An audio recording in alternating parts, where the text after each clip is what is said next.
You're on. Hey, hi everybody. I hope you had fun last night with the maple frosting. Tonight we're going to do French onion soup. But before we get going with the French onion soup, I just wanted to say a little bit about why I was doing these videos. I'm doing them because I'm finding a lot of people don't really know how to cook, and they've got suddenly at home and they've got all these ingredients, they don't really know what to do with them. So I'm just trying to do meals that are common ingredients that you can find sitting on your shelf, and you can just make something that's so appetizing with them. So tonight is French onion soup, which is really simple. You just need butter. You can do it in any way that's good for your health. For me, I use 1 stick of butter. You can use margarine. You can use, I have also started using in my cooking plant butter, if that's good for you too, but whatever, you substitute for whatever you need. And just one, or depending on the size of your family, 1 or 2, like one of these big ones is good enough for Tim and I. I go sweet onions all the way. It's amazing what it does to your soup. So I'm just going to cut into one of these because sometimes people don't even know how to attack them. They just don't know what to do with them. The bigger the better, the sweeter the better. So just pull off the ends like this. This is how we prepare our onion for your French onion soup. Prepare by pulling off the ends and the outside peel. And then we literally, as you can see, it comes off. It's usually the first 2 layers is what I take. And I'll just put this in the sink for right now. And then we just cut them in rings, what I call rings. So, it's caught on there, nice. And literally, I don't know if you can see what I'm doing, if you want to come on this side or whatever, but you're just going to cut them like this. And this recipe is so simple. You're going to be like, why didn't I make this years ago? I'm going to start making this for my family all the time now. And the ingredients are pretty flexible too. I told you last night that you needed onions and butter or whatever, and bouillon, beef bouillon, but you're going to see how flexible they can be. So once you've got them cut like this, you're literally just going to go like this and break them open. You're just going to break them open, and you're going to throw them in the pot. When I threw just 1 onion for Tim and I in this pot, they were all the way up to here, and you can see now they've cooked down. You need to have them in this, so 1 big onion equals 1 thing of butter. And I just barely turned these off because they're ready. See how they're opaque and they're not stiff at all anymore. They're ready. They're ready to go in your soup, except we got to put the rest of the filling part in. So now from here, I'll put this back on a higher ingredient temperature. By the way, I usually, if I'm in a hurry, I'm not going to lie, I put them right up close to high. But I stay here and I watch them. But if you've got time, and this is just something you're preparing for your family and you got plenty of time, I would put them medium or less and just let them sort of simmer on their own, because you don't want to scorch the bottom of the pan, which, that happens sometimes, and your onion gets scorched. So there's several ways you can get your filling from here. You can do a beef broth. Already has all of what you would need in it for flavoring. I tend not to do this because I think it's saltier, but beef broth. You can do bouillon itself, which I don't have any here. You can even do like a homemade stock that you put this in with your water and add that to water. I personally, my favorite is better than bouillon, and that's what I use. So I literally just, see how it's boiling right now? So we're done, and see how low they are? They went from being filled up to here. This 1 onion went from here, and see how it's down there, laying down. They're all ready to be used. I literally just do this. You can, like I said, you can use the beef broth if you like. The whole thing about cooking with me is that you're going to grab what you have around. If you have some beef broth, use that. If you don't, use water and use bouillon, or use better than bouillon. I know it takes like that much because I've made it so many times for soup for Tim and I.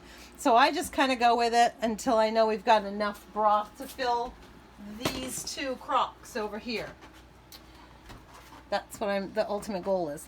So I'm going to keep it on high right now. I'm going in, I'm going to grow, and this is literally to taste. I can't even tell you if it's 2, 4. I know bouillons take 4 to 6 because they're just not as aggressive. This better than bouillon is a bit more aggressive in flavor. And then of course stock speaks for itself. You just add stock to the onions and it's a done deal.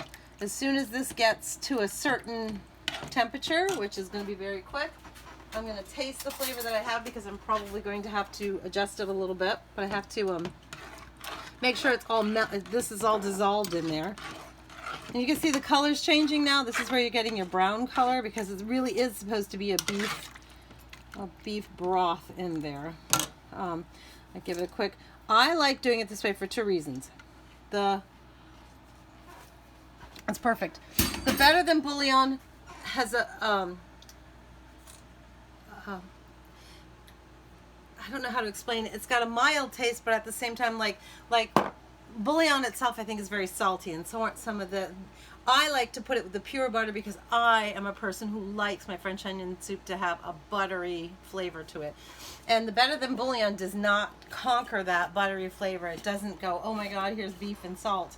I also do not do any salt and peppering of it when I'm making it, because sometimes, depending on the ingredients, you can already have salt added into it. So I let Tim salt that at the table himself. So as you can see, I've already checked the flavor and it's fantastic, and it's really all done. The cooking of the, this part of it's all done. The cooking of the onions literally takes, if you're on high-ish or anywhere near high, 15 minutes at the most. If you're taking your time and staying on low in some sort of simmer, it's about a half an hour at the most. And so the next part of it is here. You're just gonna fill your crocks. I always grab as much onion first, and then I put the broth in afterwards, because the onion really is the best part. Tim's crock is always bigger than mine, so I always put more in his, obviously. But if you can see what I'm doing, see, I'm layering it down here with a whole bunch of onions first. You'll be surprised how yummy this is, and you're going to be like, oh. Once you've eaten this and then you've gone back to a restaurant, sometimes I hate to tell you that you'll find that the restaurant ones seem too salty to you. And because this one tastes more buttery, obviously, for obvious reasons. And you can control that. If you like that saltiness, then use your broth, use your bouillon, use anything that is your favorite flavor. This happens to be mine, and that's why I'm teaching you this way. So the next step is you can use stale bread, you can use anything you want, but my favorite is to use a flavored crouton. And my total favorite croutons are garlic and butter. Literally love them. I love that they add that extra flavor layer to what's going on. And I just throw them in. I just throw a handful in. Handful for him. Handful for me. And then Tim likes to have his. We've discovered something a little more fun. We started doing this at the beginning of the year. Tim likes to add a little more fun to his. And so I throw some bacon bits on top of his before I put my cheese in there. And I let them float around in there with everything else. You can come see what that looks like. See how I just kind of tossed them in there? Most of the time, I hate to tell you, I usually put those in before the bread, so I was a little late on putting them in there. But anyways, that's what that looks like. And your last layer, and I'll tell you what, this is an ingredient that I am never without in my house. If I buy anything from Walmart, this is it. This big old giant bag of mozzarella. I can't live without at least 2 of these in my refrigerator constantly. And here we go. We're just going to, like, literally till it's falling out. There's just too much. It's falling out kind of amount of this. And you're going to wait to see how pretty this is. Oh, it's gorgeous. And not only pretty, but it's just so good.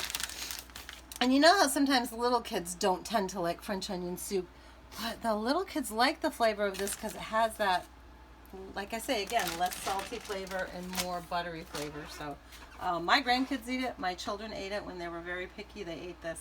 So in the oven we go. Here we go. Oops. Gotta grab something to put it in with. In the oven we go. So broil.